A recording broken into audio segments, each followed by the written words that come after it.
It's time now for the award-winning #1 local talk show in Northeast Pennsylvania, The Sam Lesante Show. Now here's your host, Sam Lesante. Well, thanks for joining us, my friends. We're doing the Hazleton Mayor's Report. You know, we do 2 Mayor's Reports. My friend Mayor Cusat in Pottsville, monthly Mayor's Report. And now we're here with Mayor Jeff Cusat, Hazleton Mayor. And we're here at the beautiful Public Transit Center. It's absolutely beautiful.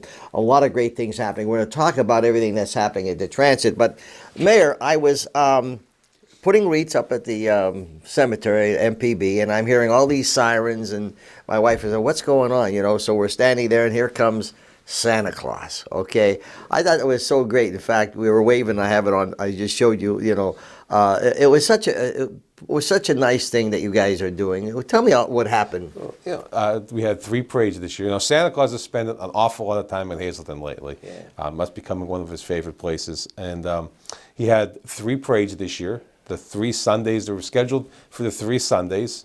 The first Sunday was the 3rd, December 3rd. It was here. He was even here in the rain. He was delayed for the 2nd Sunday, so it was carried over to Monday night, which it was snowed. It was beautiful out, and then he was here this Sunday, the 17th. So he was here for 3 parades, and he was actually here for a couple of tree lightings, some school functions, the fire department. So he's been spending an awful lot of time here in Hazleton. Well, let me just tell you that a lot of people look forward to that. Okay, I have friends of mine who were, you know, the neighbors called and said, make sure you know, Santa Claus. The kids were all excited, and you were giving candy out as well, right? Yes, my foundation supplies candy for Santa Claus to throw out to all the children. So we do go through a lot of candy. Yeah. You know, he does spend time on the fire trucks. So, you know, Hazleton has an ordinance where it can't be reindeer on the streets. Okay. So Santa Claus flies into our airport, and our fire department picks him up and then drives him around town on the fire trucks. Oh, I see. So it's safer for the animals and everything else. So, good. But because of the ordinance, we can't just have him land the sleigh, you know, in the city. Good. And what other activities did you have? We had the tree lighting was beautiful. We had the City Hall tree lighting, and last year was the first year we combined with the Chamber, Can Do, the Downtown Alliance, the library, and we had one big event, and it was well attended. So we had the tree lighting, then Santa Claus came, then the people went over to the church and watched the children sing, and then Santa Claus came over there and met with the children again. So it's just a really nice, large event that for Hazleton to come together. We were talking about it the first show we did, and did it meet all your expectations as to the amount of people that came and how there was? It was very nice this year. You know, the weather was nice, nicer than normal. So it was really nice, really well put together. Can Do brought in some extra sound and light equipment, and you know, really gave us a Christmas atmosphere. Mm-hmm. You enjoyed Santa Claus enjoys doing that, doesn't he? He does. He does. He said he loves Hazleton. There's so many good things going on here. He wants to see the best for its residents and the citizens. And it's talking about the lighting in downtown, you know, and the events that are coming up. You know, the lighting, we have decorated more spaces than ever. I mean, every year we try to pick another location to add to it. This year was the first year at the transit facility here. It was decorated for Christmas. So you enter the city now and you see the transit. Then you drive up and you see the Can Do Park. You see City Hall. Then when you're going back down the hill, you'll see the police station and the Shivo Park decorated. Memorial Park, more lights than we ever had there. You know, it was a shame that the first 2 Sundays we had after the Santa Parade, he was scheduled to go down to Memorial Park to sit for free pictures with the children, but unfortunately with the weather, the first 2 were canceled. And then we had on the 17th was the Unico event, the live animals and games and children, everything for the children to play with. Beautiful event, well attended. Well, certainly there's a lot of great things happening in the town. Now we have New Year's Eve. But like for you to be aware of this situation, if you sign up for the Code Red, you will get a message when these events are happening. Oh, okay. So I know we showed it last time, but I'm sure we'll show it again here. To sign up for the Code Red, and you will get the information right to your phone or email, or a phone call, depending on how you register.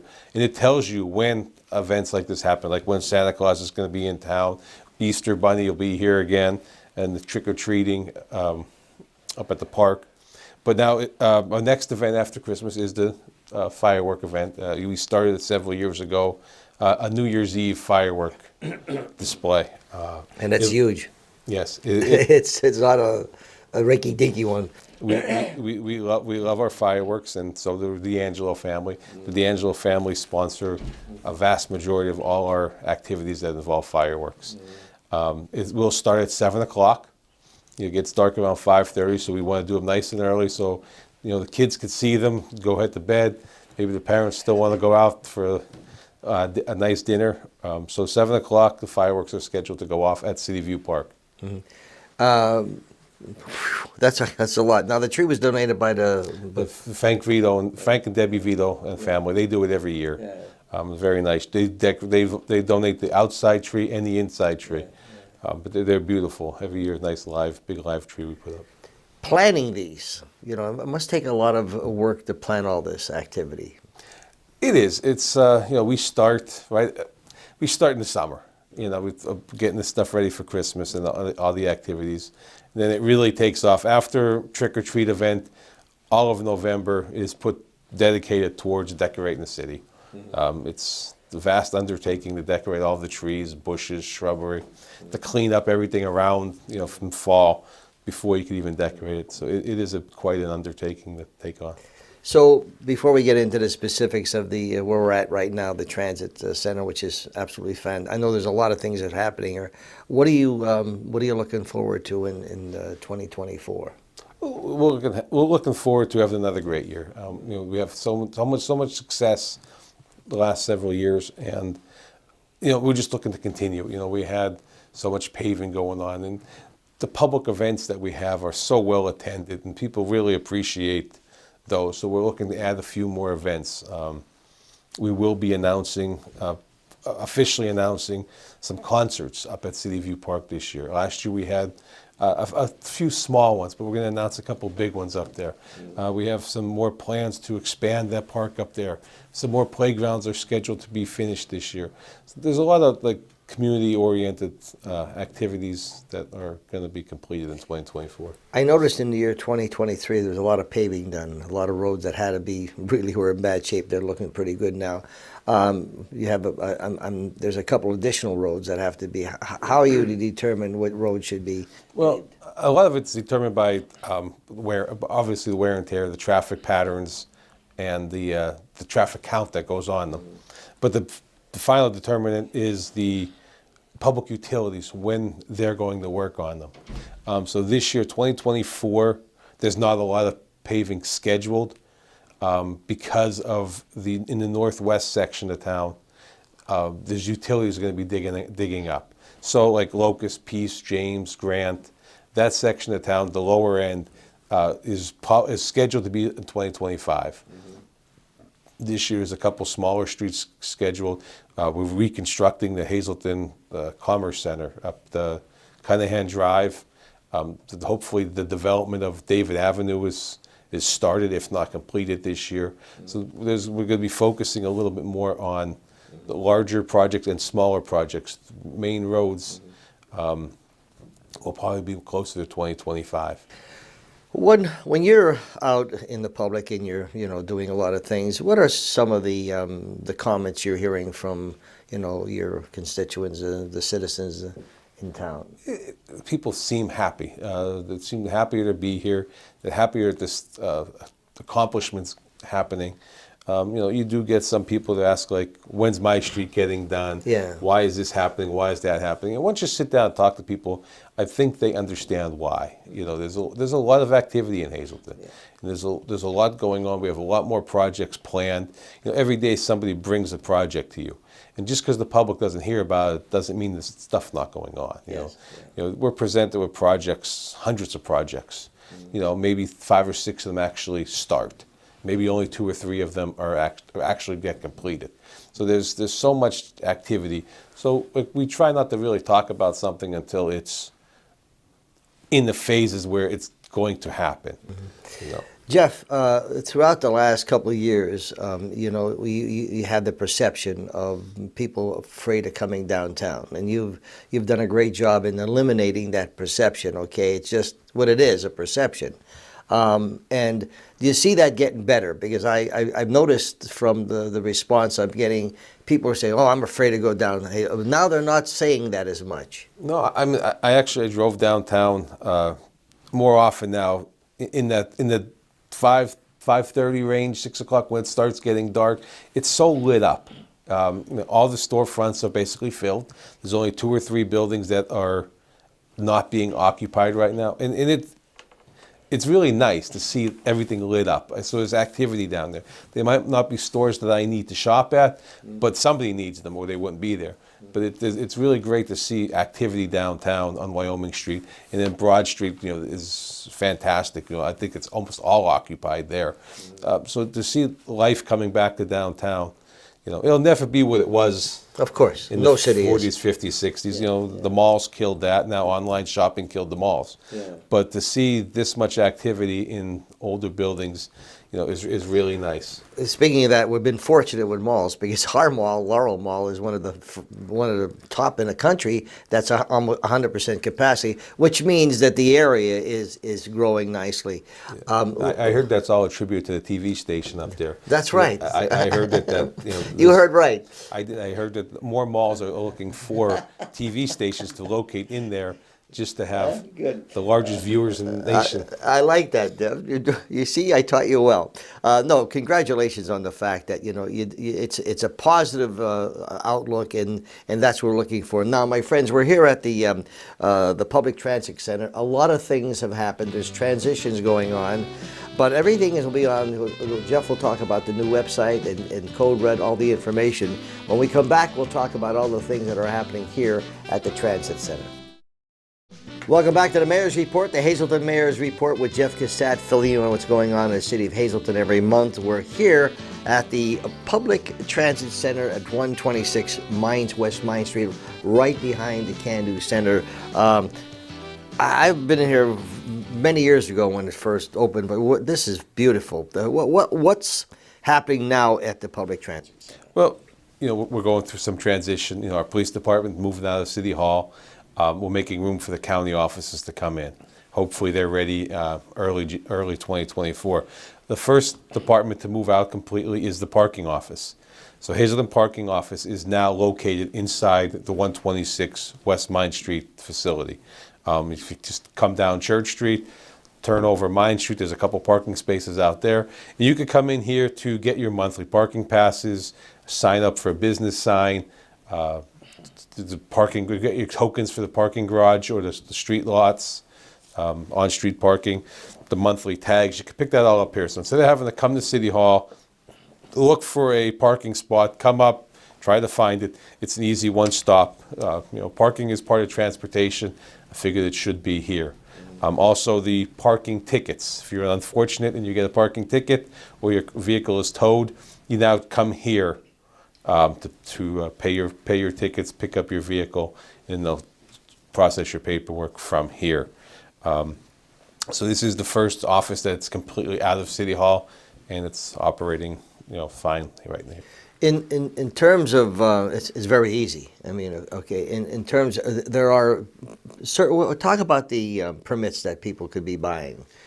You can get a business. If you have a business, yeah, you can buy a reserved spot right in front of your doors. Not everybody's fortunate enough to have a parking lot. Okay. And everybody knows location and parking are the two things that make you successful. Exactly. So it was very important when I came in office to work with the small businesses, and I wanted to give them the opportunity to have a parking space, at least one. So we did work out of the way that every business can buy one spot. Mm-hmm. If it's a metered spot, you pay a little bit more because you're occupying a meter from downtown. Mm-hmm. If it's within the city and not a metered spot, it's a different price, but you can get reserved business spots. Is that include for residential as well? Residential, no, I never got that passed through council yet. I will try again. I've tried it with the last 4 councils. It hasn't been What successful. seems to be the problem? I'm not sure. Some people don't think that it's right to be able to reserve spaces. But it would be just like you having a garage. I was just going to say the same So thing. if you have a garage, right, the space in front of your garage, you can't park. you can't park there. Exactly. So why should you have that benefit of parking off and having the reserved space? That space in front of your house reserved and other people can't. So that's my argument, and I will bring it up again. I think everybody should have the opportunity to have a spot, at least one spot near their home. Sure. And then engineering comes into because most blocks in Hazleton are 200 feet. Yeah. If you subtract the 20 feet from each corner, you're down to 160 feet. If there's any kind of stop sign or fire hydrant there, it limits. So the corner houses would more or less have to be on the side streets than the rest of the houses, depending on how many streets there are. Especially in the north side of town, where some blocks have 10 homes. If you want monthly parking spaces in the garage or one of the lots, you can come here, pick up your tokens or your monthly parking pass. So it's a lot easier because those things are sold right here. The parking garage is right behind you. The other lot is right behind it. So makes more sense to be right here, to stop in here to pick up those things. That seems to be working. So far it has. This is we only have 1 week under observations, but there has not been one complaint yet. So it's just more or less getting the public to know that there are changes going. Talking about transition, how are we doing with the police department? The police department is moved in. We're still, except for the records. So the records office is still under construction. So if you need a record, you still have to go to City Hall at this point. And if you need police, like a walk-in, we call you a walk-in, you need to talk to a police officer, you still have to go to City Hall, pick up the red phone, or call 911. Say you want to speak with an officer and tell them you're at City Hall, and somebody will come off the street and still meet to talk to you here. So the cops are not at City Hall right now? Correct. No, that is being renovated for the move for the county. Okay. When that is completed, then anything that has to do with police activity will be done at the office? Everything will be down at 780 North Church Street, the old Hazleton Township High School. To review again, why the city purchased that building. What was the main reason for that? The review. There was a lot of factors that went into it. Our police department is growing. When I came in office, we had 36 police officers, and it was crammed then. Now we're going to be at 51. After the next graduating class, we're going to be at 51 officers. We have more equipment, more vehicles, more technology. There's more things that we need to go on. When I came in, I think we had 1 female officer. We have 9 right now. So we had to build a whole new facility just for female locker rooms. So this police department didn't fit in City Hall. And then when the opportunity came up, we talked to the county. And to have county services in Hazleton are huge. You don't have to go up there. Wow. There's no reason that people of Hazleton have to be 45 minutes up, 45 minutes back. It's just not fair. So when I had the opportunity to bring the county down here, it was a no-brainer to me. What are the offices now that'll be in the county that people don't have to go down there for? According to what they told me, is all the row offices. Wow. So the clerk of courts, election, pathonetary, register of wills, the sheriff's office for your gun permit will be here. So, I don't want to speak what they're going to actually do and what the line of transition they're going to have. But by next show, I'm hoping that we do have to know, when each one of those departments are moving in. And it'll be easier for people. You'll have the parking available because the cops are gone. Yes, so there'll be plenty of spaces for public to park. The places you said is almost like a turnkey operation for you, so there wasn't a lot of major investment to renovate and rip down walls or put this up. The new station? Yeah. No, we actually moved in. The detectives, the 3rd floor was completely remodeled right before we purchased it. We signed the purchase agreement. So our detectives were actually moved in 1 week before we owned the building. They moved in 1 or 2 days, bang. The offices were all brand new. All new furniture came with the building, all new wiring. So we moved in within 1-2 days. The detectives were in there. The only really construction we had to do was we had to paint, and we had a wall off a women's locker room and a records office. But besides that, it's all cosmetic, painting to make it more uniform in color. It's great to see things progressing the way they're progressing. Yeah. We did look at it, and they're talking $5-6 million to build a new facility. Oh, easy. Just the building. Yeah. I mean, we paid $1.7 million. We got almost 2 acres of land on a highway. Perfect location with a building. People asked about the building. The appraisal came in higher than the purchase price, and one of the numbers I always like to use for evaluation would be the replacement value. So we brought the insurance company in. The replacement value of the building is $2.6 million just for the building, not counting the acreage of land. Yeah. So I think it was a good investment. It didn't cost the taxpayers any money. Yeah, that's important. Yeah. So the plan was to invest the ARPA money that we had, and we did. From day one, we put it in high interest bearing accounts, and then later we moved some to short-term CDs. And right now we still have $5 million in them accounts, gaining nearly 5% interest. So the hope was by the time we spent all the ARPA money, the interest that we gained on that money would completely pay for the building. And we're going to be bringing in more money from the county as rent than the utility costs at the new building. Sounds good. We're at the Public Transit Center at 126 West Main Street. Folks, it's interesting because there's so many things that happen in City Hall, as the mayor is talking about, that we're not aware of. And that's the great part of having a mayor's report. Do you have any questions that you'd like to have for me to ask Mayor Cusat? Just email me at sam@ssptv.com.